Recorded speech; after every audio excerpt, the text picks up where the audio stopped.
सातारा जिल्ह्यात आज झालेल्या मुसळधार पावसामुळे पुणे बेंगळूर महामार्गावरील उंब्रज परिसर अक्षरशः जलमय झाल्याचं पाहायला मिळतंय। या व्हिडिओतली ही जी दृश्य आपण साताऱ्यातली पाहतोय ही HPN मराठी न्यूज चॅनलच्या माध्यमातून महामार्गावर मोठ्या प्रमाणात पाणी साचल्यानं रस्त्याला नद्यांचं स्वरूप प्राप्त झाल्याचं चित्र पाहायला मिळतंय।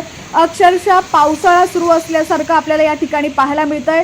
दुपारी 3 ते 5 या 2 तासांच्या कालावधीत वाहनधारकांना जीव मुठीत घेऊन प्रवास करावा लागलाय।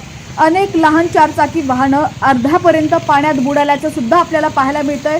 मुसळधार पावसामुळे वाहतुकीचा वेग पूर्णपणे मंदावलेला असून महामार्गावर तब्बल 5 किलोमीटरपर्यंत वाहनांच्या लांबच लांब रांगा लागल्या होत्या।